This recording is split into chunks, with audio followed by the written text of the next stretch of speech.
All right, Andy, thanks so much for sitting down to chat with us. Welcome to Canada. Thanks so much for having me. I appreciate it.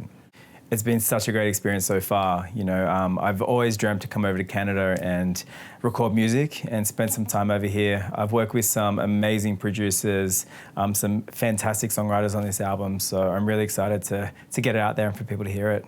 It's been a long process, actually. I've worked with an amazing producer, his name's Sean Moore, here in Waterloo, Canada, which is such a great little place. And the project pretty much started over a year ago. So we've co-written with a whole bunch of Canadian artists. And I really wanted it to be a Canadian album. I wanted it to feel Canadian. I wanted it to have Canadian content. And I think we've done that pretty well. For me, I like to write about experiences and things that have happened to me in my life. But it's been an interesting process working with different writers over here because everyone's had such unique ideas and stuff that I would never have thought about back home. One of the songs that really stands out for me is Put the Heavy on Me. It's a song about anxiety and stuff like that I've actually gone through myself. So I'm quite connected to that song. Plus there's some fun songs too. So I think we'll get some people up dancing for sure. The whole process has been different.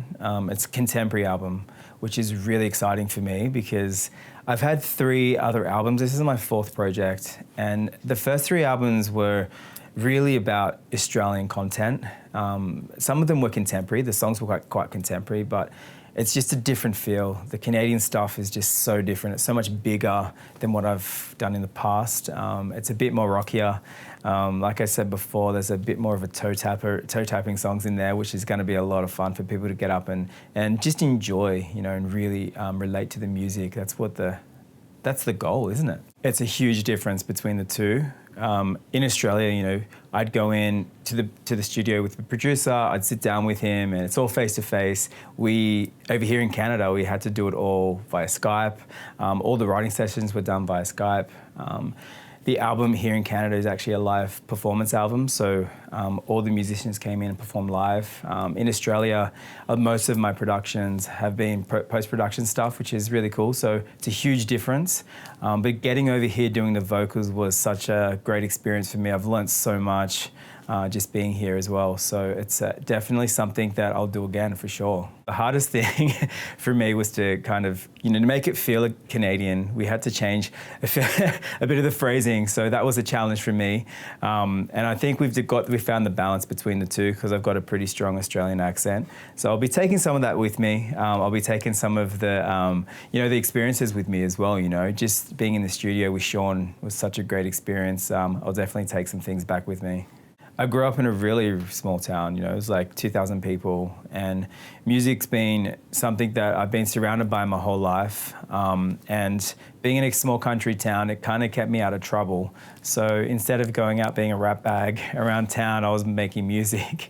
So that's the biggest thing for me. But music's such a weird thing because it follows you around no matter what you do, like as a musician, and other musicians would say the same thing. It's something that you take with you no matter what, even if you're doing it as a hobby or as a profession. It's kind of deep inside here, that's for sure.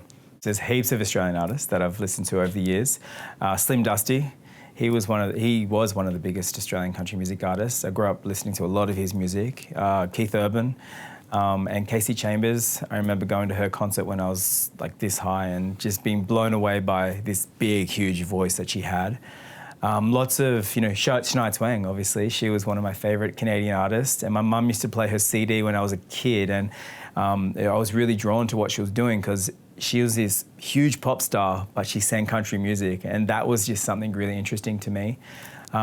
Americana music, lots of Americana, so like the Eagles and Neil Young and Dolly Parton, all that kind of stuff was spinning around my house on vinyl when I was a kid. When my mum was cooking, she was playing all this really cool music, and I was really lucky and I'm grateful that that's part of my journey because I can draw on so many different genres now, being a musician myself. It's always scary when you release new music because you don't know how your fan base are going to receive it. And this project for me is something so different. I don't think people are going to really expect what I'm going to do here, but it's so exciting for me. And I'm just really excited about getting some new fans as well because I think that's what it's going to do for me. I have to say, all the Canadian people have been so nice over here. You know, everyone's super friendly. They'll open the door for you and they say g'day to you, which is really cool. You know, you'd get that back at home, but not as much as what you do over here. The meals are definitely bigger. Everything, there's a lot of bacon, a lot of carbs, which I'm not really used to, but I've really enjoyed exploring the food, you know. Maple syrup, I'll be taking some of that home, that's for sure. We're working on an album release date at the moment. So later 2023, later in the year, we'll be hitting radio with the first single. The beginning of 2024 is when we'll draw out another single, and then the album, the beginning of 2024. I'm so excited about it, so I can't come around quick enough.